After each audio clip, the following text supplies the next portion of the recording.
everybody. Welcome to Nerdy for 30 podcast, where we talk about nerdy-ish movies for 30-ish minutes. My name is Kevin Bauer, aka the Critic's Choice. With me, as always, is the People's Champ, Tim Keck. And today we are talking about the movie Evil Dead Rise, the fifth movie in the Evil Dead franchise, and the first one that I've seen in theaters. Tim, I think you as well, right? Yeah, I can't say I was super familiar with the Evil Dead franchise. And after watching this movie, I don't think I'm familiar at all. and I think if you're not familiar with the franchise, the impression I'm getting is that watching this isn't going to teach you anything about what happened in any of the other movies. Yeah, I would say that's completely correct. There's two different Evil Dead franchises that are running. There's the original Evil Dead series, which is Evil Dead 2, and the movie called Army of Darkness. Those are all pretty tonally similar. Evil Dead 1 is a super, super, super low budget movie. Evil Dead 2 is basically Sam Raimi and Bruce Campbell remaking the same movie with a better budget and then adding more on to the end. And then Army of Darkness is like a cheesy but fun, schmaltzy, like action horror romp it's just a good time. I've only seen parts of those movies. Okay. And I guess I thought I'd seen them, but maybe I really haven't. But I knew enough to be like, oh, Bruce Campbell with a chainsaw hand. That's what I'm thinking Evil Dead is. And it's going to be like campy and goofy and fun. And then this movie was none of those things. This movie was about as far away from Chainsaw Hand as possible, I think. It's a completely different thing, completely unrelated to Bruce Campbell. Doesn't seem anything like it. It's a very different vibe from this. So, yeah. And then what was the next one? Oh, so different. So they rebooted Evil Dead, I think in 2013 was when the reboot came out. That was kind of a sequel, kind of a reboot, where it was the same general premise as Evil Dead 1 and the first half of Evil Dead 2, where it's a group of friends that go to a cabin. They find this Book of the Dead. They open it. Possessions happen. Bad stuff happens. But it was a total tonal shift. Sam Raimi, I think, was an executive producer on that movie, did not direct it. And it had much more of the kind of Saw and Hostel feel of extreme gore and that form of terror.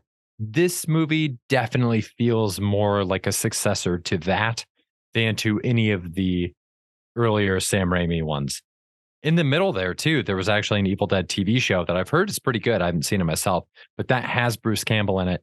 And even though it is a little bit bloody or a little bit gorier, it still, I think, retains more of the tone from the earlier movies where he's got the chainsaw for the hand and he's goofing around and they're killing all these possessed people that are like scary possessed, but also kind of wacky possessed. And nobody is wacky possessed in this movie at all. I think the fact that Bruce Campbell isn't in this indicates that this is an entirely separate thing. Like, this is clearly another reboot, and I'm sure there'll be more of these movies. There probably will, right? Like, I'm sure this movie did okay. And I'd watch more of them. I mean, I like this movie. I thought it was good. I say that as somebody pretty ignorant to the rest of the franchise. I definitely heard Matt. I was sitting next to Matt Strickland, and there were a few times in the movie where he goes, and I'm like, oh, so that must be a reference I don't understand. That must be it. I mean, at one point they pick up a chainsaw, and I'm like, okay, well, that's pretty. I get that. I understand what's going on here. But there wasn't even like a Bruce Campbell like character. You know, isn't he like kind of goofy and like over the top? And this was just like very serious, very grounded. There were like kind of like jokes in it. But the characters were pretty straight-laced and uninteresting, I would say.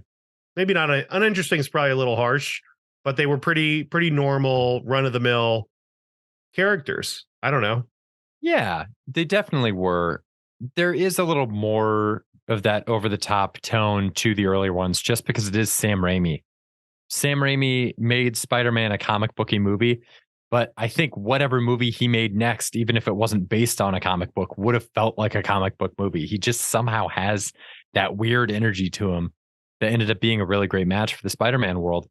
And I would say that the characters in the earlier Evil Dead movies act like that.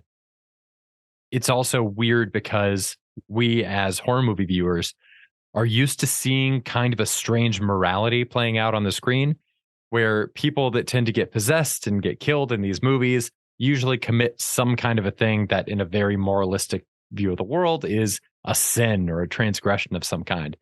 So we're used to seeing, like, yeah, this person in the main cast is going to die because they smoked cigarettes and they were mean to their mom on the phone. Yeah. And in this, everybody's fair game to die, and it feels really bad sometimes. It does feel really bad. I was waiting for one of the characters to, I don't know, have sex or like do drugs or something and like Yeah. be unhinged. But these are very real characters who all seem to be like going through stuff.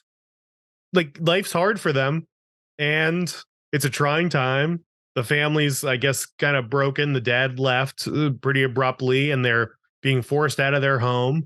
And the sister showing up is pregnant, doesn't know how to deal with it. It's clearly a surprise pregnancy. So this is like they're trying to figure out all this stuff. And then that's when the curse just destroys them even more. And I have to say, the whole time, like the mom gets possessed of this. I think if you've seen the trailer, you're aware the mom gets possessed. And the whole time I was like, well, they got to save the mom because the mom character seems like pretty nice and it's just like a good person.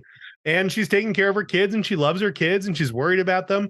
And then she becomes the demon because her kid fucks up and releases this monster.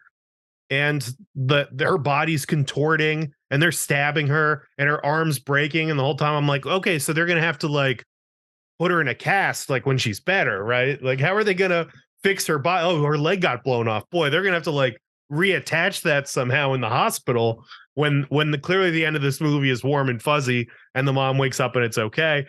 And we don't get that. Everybody dies pretty much and it's bad. There's no morality in this.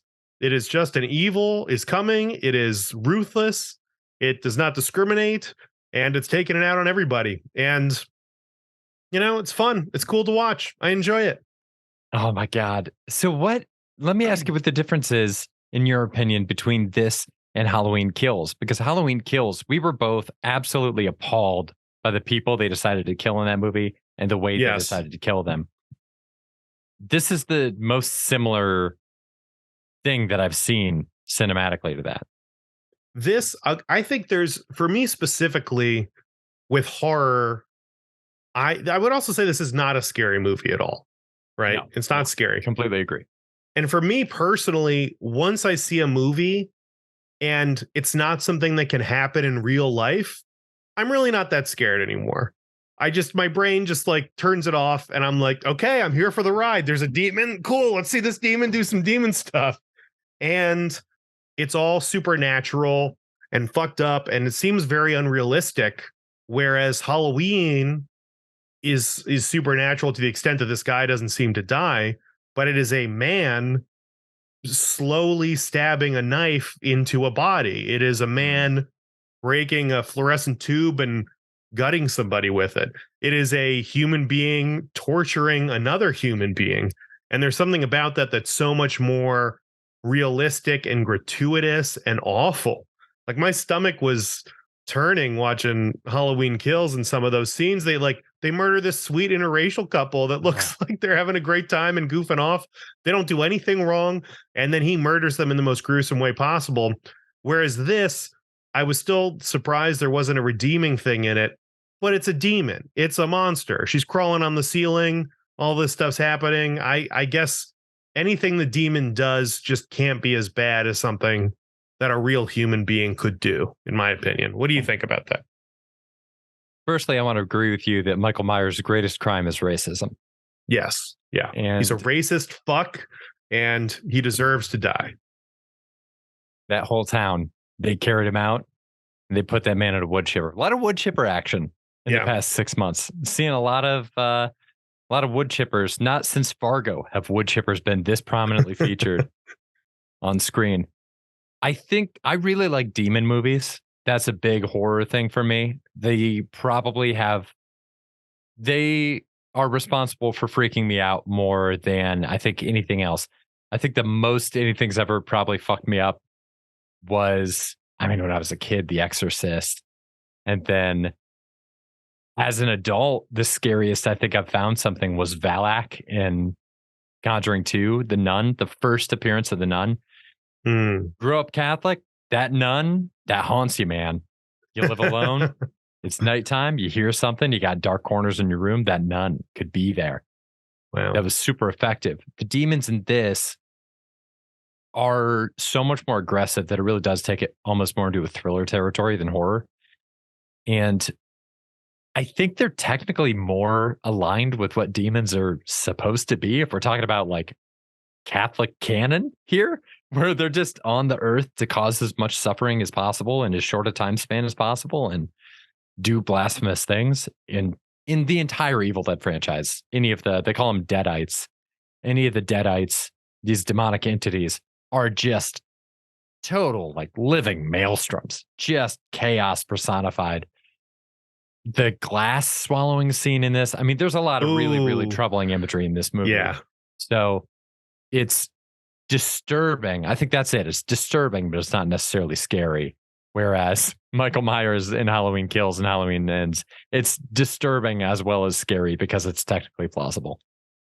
Yeah. There were some disturbing scenes in this, I guess. It didn't really freak me out. The glass one was probably the most egregious. I don't know if there were too many. Also, they had a or not a box cutter, the Oh, shredder, the where cheese they put grater. it on her leg, and Oh, ultimately it didn't look that bad. I think my I think I saw them put it on. I saw them about to use it, and my mind went to like a place that was like, oh my god, it's gonna be the most gruesome thing. And then it yeah. like looked not bad, but it wasn't like it could have been more. It could have been worse. I feel like. Uh, Especially considering how gross some of the other shit was that they showed us. 5 seconds into this movie, somebody gets scalped and it's really gross. the So scalping was crazy. They kicked this thing off to a start. I mean, I'm telling you, I hate these. Let's go back, or like 1 day earlier, or 7 days earlier, or a week ago. I hate when they start movies off like that.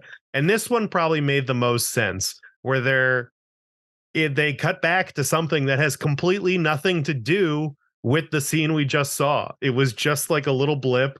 And then they cut to a completely different group location, completely different group of people going through a completely, well, I guess a similar thing, but like a completely different scenario. mm, And then at the end, we know that we're going to see this thing again. So I thought that was great. I actually liked the way they pulled that off. But um, yeah, I don't know. I think this is probably more action than Hostile, you know? yeah. I heard a lot about this movie going into it. And you know that I'm not a gore guy by Yeah, any you means. were a little squeamish in this. So what was your analysis of the gore in this? I spent most of this movie feeling like I was going to throw up. Really? Oh man. I really I was really on the edge. And some of it, it wasn't just the things that they were showing. The things that they were showing weren't like we just talked about. They weren't usually that bad. I feel like the cheese grater scene would have been a lot more effective if they didn't actually show the results because the dread that it created when you saw that thing touch the back of her thigh. Oh my God. Um, but I think that exact same dread is what had me on the edge of the whole movie because I knew what this movie was willing to do. And by virtue of showing us that nobody is safe by typical horror movie rules, you feel unsafe as a viewer because anything you can normally grab onto, you can't anymore. And it was really effective in that regard for me. What I'd heard about it going in was that it was for more of the Hostel fans and for more of the Saw fans and people that Hmm. like gore movies. And on the Ringer podcast, they talked about it in a very elevated way that made it seem like it was a genre choice. So, where I wasn't initially excited to see this movie coming out of listening to some other people talking about this, I was like, you know what? This is an opportunity for me to see things from a different perspective and go into this with more of an open mind and see if maybe this is just like a genre that I haven't fully appreciated before. And I don't think I'm in no rush to, see the 2013 Evil Dead. I'm in no rush to go out and see these other things. I think it's just not for me, and that's okay. It's okay that things aren't for all of us, I think that's fine. And I'm glad you toughed it out. I'm glad you toughed it out and made it through this. I if this is what Hostel's like, maybe I should check out Hostel. I don't think I've really ever gone into the Saw movies. I think I saw the first one, but if it's like this, then I'm into it. I've always gotten the impression that those were like just torture movies or like Human Centipede, where they're just like cutting people and like sewing. Yeah. That sounds gross to me. I just want action. I think ultimately, at the end of the day, I'm more of an action fan than I am a horror fan. And Mhm. so the more a horror movie can trend towards action, I dig it. One thing that I think is weird about this that I think you touched on is the lack of rules in this. There are no rules. Yeah. There's in all the quote unquote like Catholic, like the Conjuring and stuff, and all these like Catholic imagery things. There's, crucifixes involved and a Bible passage and something. There's some way to fight this, right? And as I guess more of an action fan, I'm like, I want a Constantine character to show up and figure out how to defeat these things, right? That's what Oh, I want from Constantine. this. I don't I want a way to fight back. The idea because they can't fight back. There's really no way other than a wood chipper. The wood chipper is the only answer. And I don't even honestly understand how I guess the wood chipper didn't even do its thing because then they possessed the next girl. Yeah. It's very weird. There are no rules. I would love some rules. I'd love for the next one to be her maybe fighting back or hunting them down or introduce a protagonist that is able to battle back. That'd be more fun for me. Uh, and keep the gore up. Keep doing it. It's interesting you say that because that is pretty much directly the trajectory of the original Evil Dead Yeah. series. Yeah. I think you would really like Evil Dead 2. There's a lot of fun combat and action in there. I mean, Bruce Campbell, Matt nailed it on the head when he was saying that he's like a Buster Keaton. I mean, it's so physical. It's incredible. And great practical effects too that really help that kind of action that I feel like you don't see anymore. Although the special effects look really good in this movie, like really good. They did. Um, yeah, it really, by the time you get to the TV series, if I understand it, it's kind of like a monster of the week thing where he's hunting people down and taking out these deadites. It's very much guy with the chainsaw hand wreaking havoc. That sounds So if they great. kept it up, yeah. Can we do, you talked about Constantine, made me think, can we do like a screening series? Can we do like a Nerdy for 30 Presents and do a screening of Constantine and then immediately do a pod Sure. after somewhere? That movie totally rips, dude. I haven't seen it in forever. I don't remember loving it. I don't remember thinking it was very good. But then I saw an interview with Keanu, and they're like, "So what sequel do you want to make that nobody's, offered you?" And he said Constantine. He's like, he wants to do Constantine again. And if that's something he's into, man, I'm into it. I want to rewatch that movie and check it out. So I'm totally down for it. And I don't know. Make a Constantine too. I think they can pull it off. Keanu would be perfect for it. It seems fun. Why not? Oh my God. Just wick ripped Keanu coming back. He's old as hell. He's still making it work. I think the plot of Constantine 2 would be very similar to the Pope's Exorcist. There's just Russell Crowe as this old man exorcist. I need to see that. Did you see that one? No, I haven't seen it yet. That one I'm waiting for. But we pretty streaming. much get it. Yeah, I feel like I get the idea. Most I of the understand. good reviews I've seen for that are in Russell Crowe's commitment to this character. Have you ever heard of the series 30 Coins on HBO? Yes, but I don't know anything about it. I think I recommended this one to you when it first came on HBO. It's a series. It's all in Spanish, and it is about this priest. He's like the local priest in this town, but he used to be a boxer, and they hint at the fact that he has like some sort of like a dark past. You take one look at this guy, and you're like, this guy has seen some shit. And all these supernatural things start happening. It all relates to these coins. And you just get to see this former boxer priest character. It's very Constantine-esque take on these supernatural threats. And it is high drama. Great. You will love this show. It is I'm so here for well it. done. I mean, I watched all of Warrior Nun for no real reason. It was pretty disappointing. But but I was like, just the name. I mean, I talked about it on Come At Me show for weeks where I was just like, this is going to be the greatest thing that's ever happened. The name alone had me. A warrior and a nun. this could be incredible, and it wasn't really. So I don't know. You can have the best premise in the world and still drop the ball, still fumble the bag. It's possible. It's possible, Kevin. Yeah. Um, Evil Dead. Where on the scale of 1 to, I don't know, 1 million gallons would you say the blood the blood was? I there was so much blood in this in a way that I didn't even find gruesome. It was so gratuitous that it was absurd. It was absolutely absurd. There's a scene where they're treading water in an elevator full of Oh, blood. I hope nobody's driving. That gets like nauseous while they're listening to this, because even mentioning that, you just caused a car crash. I don't know. It sounds so insane to me that I don't know. Not that it doesn't do anything for me. The glass swallowing way scarier than the blood elevator. It's the most blood I've ever seen in a movie, and I Yeah, don't think it's close.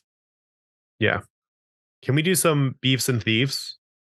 Yeah, Because I remembered one of my biggest beefs that I think we talked about right after the movie was that they do a great job in this movie.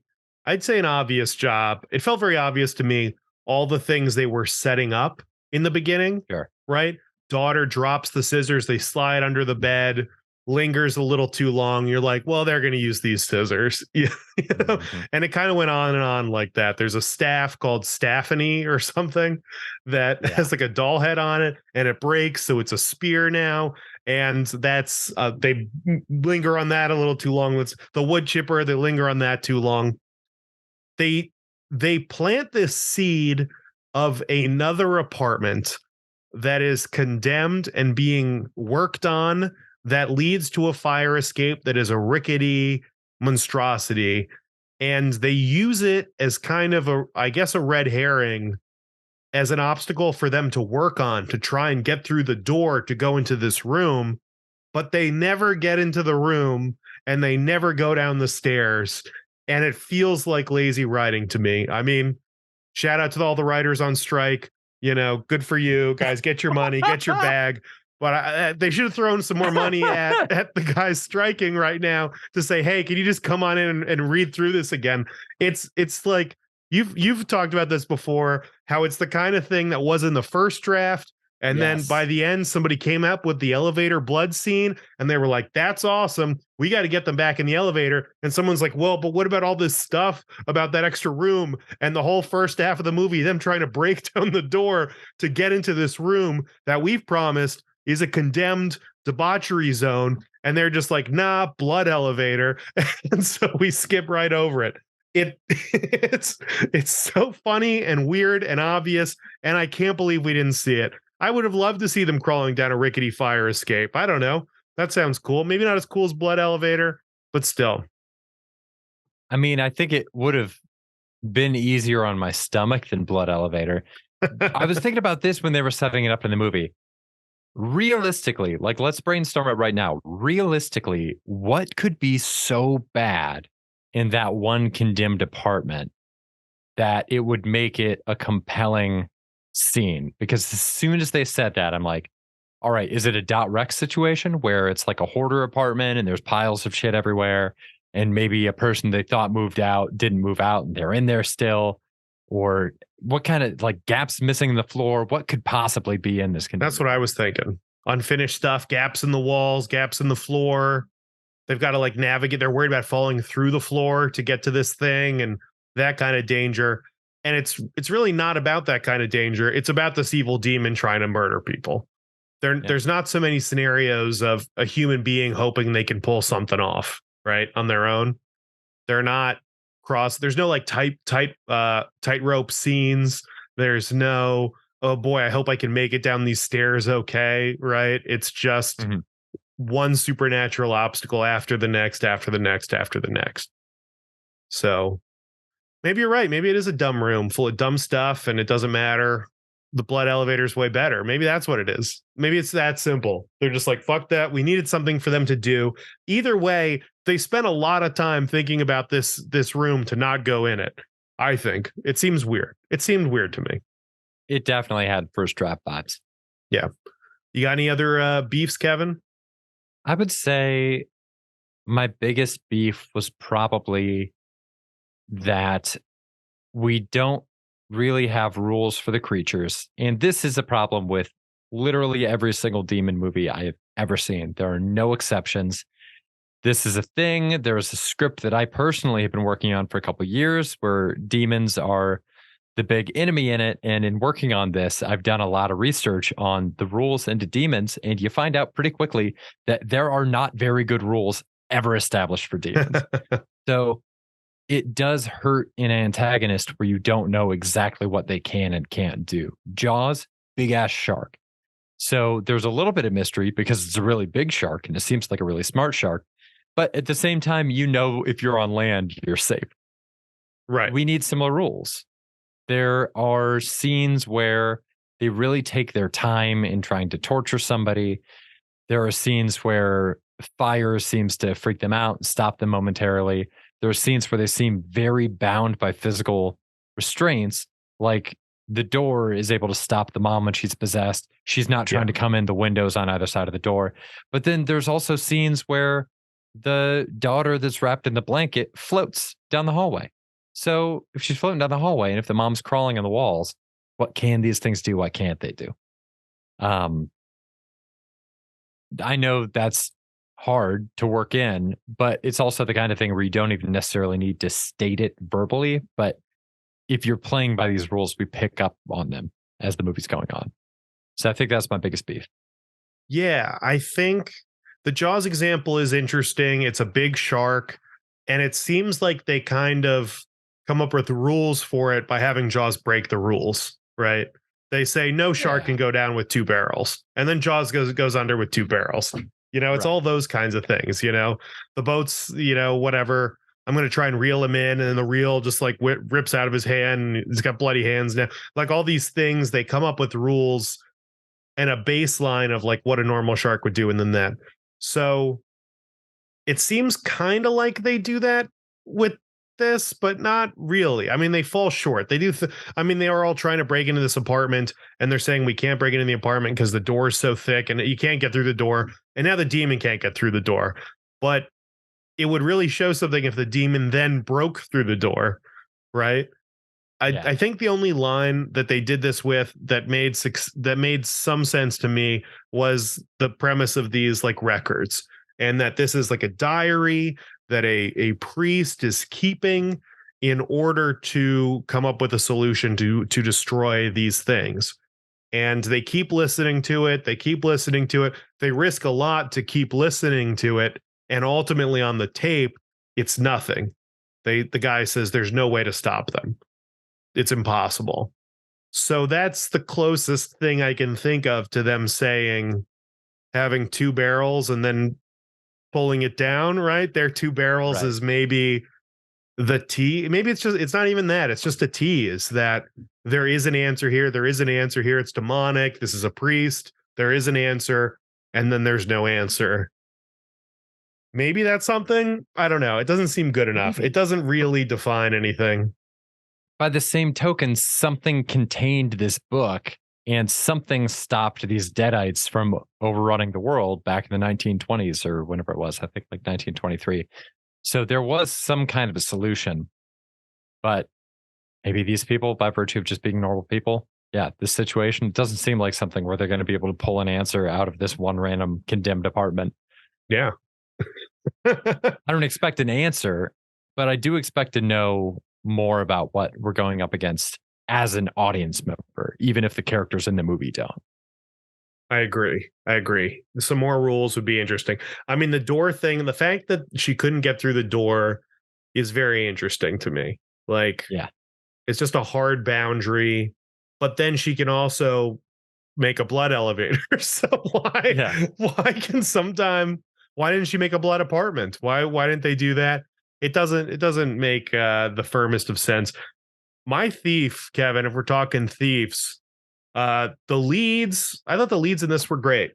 The sister who's visiting and the mom did a great job just being a mom. I think she's even better at playing this demon. Honestly, I thought she was great as the demon. Her delivery is insane. She's so crazy and twisted and warped as the demon that I almost can't believe it's the same person. It seems crazy. It doesn't seem like the mom we're seeing is capable of acting the way and contorting in the way that this demon is. It's awesome. They crushed it. She crushed it. The kids not so much, but the adults in this did a good job, I thought. The mom was unbelievable as a possessed person. Yeah, That was crazy. incredible. Such a great performance. I thought the possessed daughter was good. I forget what her name was. I think she was good. It was from the glass eating scene where she talked about, killing the things in her tummy. Like that was pretty horrifying. That was pretty scary. Yeah. But as the daughter, I thought she was fine. Whatever. Just, yeah, normal. Blah. kid I thought the acting. kids were kind of blah on their own. And I then got a big possessions, few. it seemed like everybody did better being possessed, honestly. Maybe they were just cast to be possessed. And I don't think that's the worst move ever. No, it's the part that is more important in the movie. Kevin, I know you love this movie, Evil Dead Rise. Ugh. I have a question for you. Yeah. Is Evil Dead Rise, where is it? Is it better or worse than Cocaine Bear? Oh man. I think I didn't enjoy it as much, but I do think that it's a better made movie. Huh. Okay. I guess that's the thing. Is this how much we enjoyed the movie, or is this what we think is technically a better crafted movie? I think it's probably more enjoyment, right? Okay. Well, in that case, I would rather watch Cocaine Bear again than watch this again. I feel like we have Cocaine Bear, below that's Bahubali, then Megan. I think it belongs like right under Megan, above Avatar. That's what I'm thinking. Yeah. This should I'm go. right there with you. Okay, now we did do an episode for Air, and I was told that we skipped the ranking, and I believe them.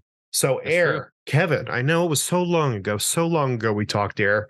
Where would you put Air on the list? Is Air, oof, where's that going? Is Air better or worse than Creed 3? Worse. It's worse. Better or worse than Woman King? Ooh. Wow, this doesn't feel fair. You're gonna make me say this one?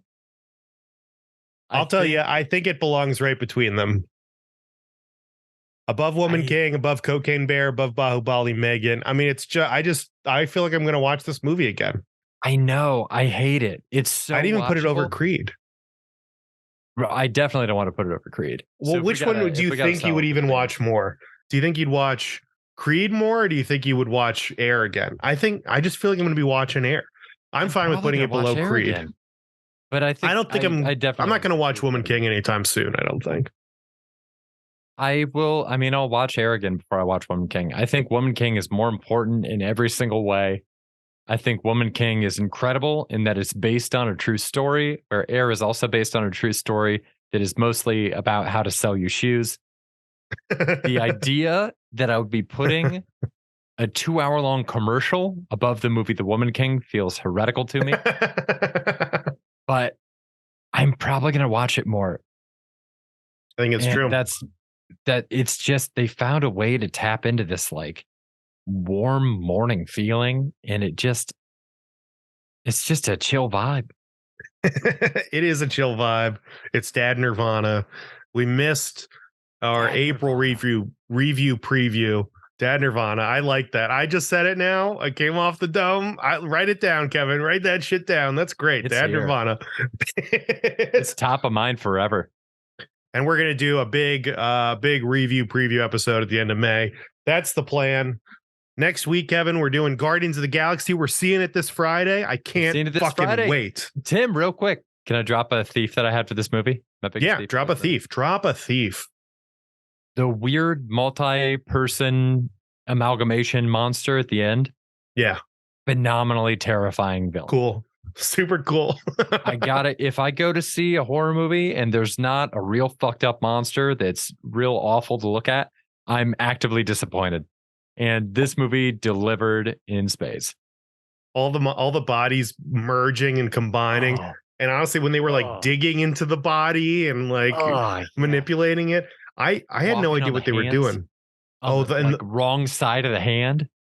oh Did you yeah, see on like the that? back of the hands. Loved it. I love that's Ah, such a good detail because it's great. They're just it like you doesn't. could be doing it on the hands. On the hands is crazy enough, but on the back of the hands is like so messed up for some reason. Yeah, it doesn't care. It's just meat. It's just an appendage. And this thing doesn't Yeah. give a shit what it is. It's just a thing that can move it forward so it can cause more chaos. It's terrifying. I think it's weird they made that choice because it seems like the human body is just better, right? Because like it got weaker when it made this big meat sack. Like the big meat sack got shoved in the in the mulcher, right? Like but the human was kicking ass. The human was terrorizing everybody on its own. And then they're like, cool, let's throw it, let's throw in the towel and make the meat rat king. Oh my It was god, dude. crazy. It would be like if the Power Rangers Megazords came together or the separate Zords came together and instead of making a humanoid shape, it just made a meatball. Just a skyscraper, just a rectangle that was it then just made coming at the villains.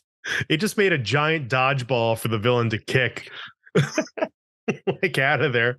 It just it somehow morphed into something more punchable. It's a huge it was such an L with the crawling monster. The scariness to practicality ratio on that thing was very skewed. That thing was fucking useless. You could walk away from it. Like who gives a shit? Dude, what's it called when you do that with a character in an RPG? Like min-maxing, where it's just like it brought its practicality down to 0 to put all its points in terror.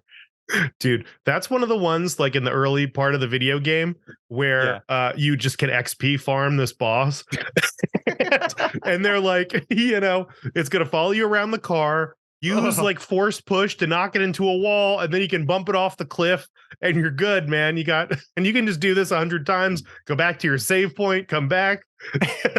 And dudes are leveling up like 30 levels to like with this thing. That's how useless it is. It's just a big old meat factory. Dumb. But Oh, cool. Look cool. turned into a goddamn metapod. All right. Guardians 3. I'm stoked. I'm all the way in. I'm hyped. It's the first Marvel movie in 2 years I've allowed myself to be actually excited for. Same. I'm in. I'm all in. It's gonna be great. I'm gonna love it. Every sweet, sweet second of it. Yeah. Gonna miss it. So Same here. yeah. Well, till next week, everybody. Thank you very much for listening and stay nerdy. Stay nerdy. Bye. Bye.